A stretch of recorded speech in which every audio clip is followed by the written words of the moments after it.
नमस्कार, GS9 news मध्ये आपल्या सर्वांचं स्वागत आहे।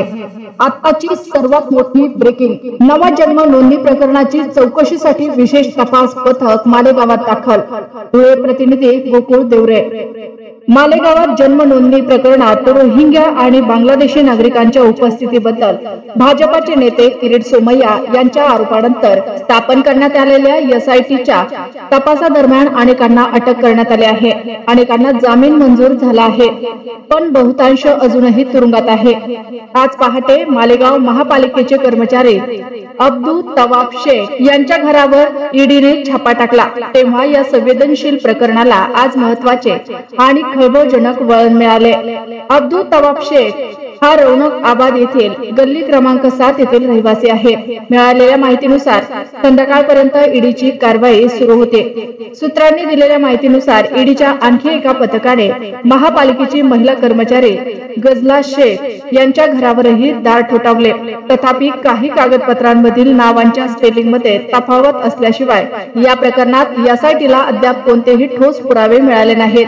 सध्या स्थितीत कोणताही येणारा किंवा बांगलादेशी नागरिक असल्याबाबत कोणतेही स्पष्ट पुरावे मिळालेले नाहीत। ईडीच्या कारवाईची बातमी वाऱ्यासारखी शहरभर पसरली। त्यानंतर अल्पसंख्याक हक्कासाठी सक्रिय असलेले माजी आमदार आणि शहर अल्पसंख्याक संरक्षण समितीचे प्रमुख आसिफ शेख यांनी घटनास्थळ गाठून ईडीच्या अधिकाऱ्यांशी चर्चा केली। शहरात सुरू असलेल्या या कारवाईबाबत नागरिकांमध्ये अस्वस्थता आणि उत्सुकता असून ईडीच्या पुढील कारवाईकडे सर्वांचे लक्ष लागले आहे। ईडीची कारवाई संपल्यानंतर प्रसार माध्यमांशी बोलताना अल्पसंख्याक संरक्षण समितीचे प्रमुख आसिफ शेख म्हणाले की तावभाईंच्या आई आणि त्यांच्या कुटुंबियांशी ईडीची खूप चांगली चर्चा झाली। कुटुंबियांनी ईडीला पूर्ण सहकार्य केले असून जे काही प्रश्न विचारण्यात आले त्यांची उत्तरे देण्यात आली आहेत। तवाभाईच्या आईने मला सांगितले की ईडीने काही जन्म प्रमाणपत्रे आणि काही मृत्यू प्रमाणपत्रे काढून घेतली आहेत, जी तवाब शेख घरी ठेवत असे। तवाब यांच्याकडे जन्म दाखला विभाग आहे। तो कारकून असून स्मशानभूमीत जाऊन नोंदी आणून महानगरपालिकेत जमा करणे हे त्याचे काम असल्याचे आसिफ शेख यांनी सांगितले। सामान्यतः तो लोकांशी जोडला गेला होता, म्हणून त्याने ही प्रमाणपत्रे घरी ठेवली जेणेकरून त्याला लोकांची मदत होईल। तव्याला काही वाईट वाटत असते तर त्यांना घरी ठेवले नसते। तो अतिशय साधा माणूस आहे।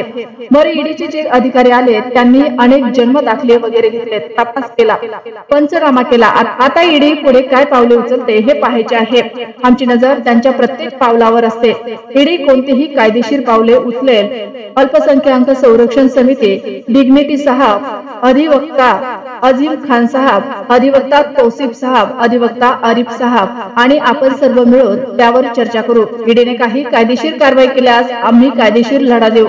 लोकसभा निवडणुकीपासून मालेगाव शहर सतत अडचणीत, त्रास आणि बदनामी होत असल्याचे आपण पाहत आहात आणि आज आम्ही दाखल केलेला सर्व जामीन अर्ज न्यायालयाने फेटाळले आहेत। यापूर्वीही अनेक जामीन याचिका दाखल झाल्या आहेत।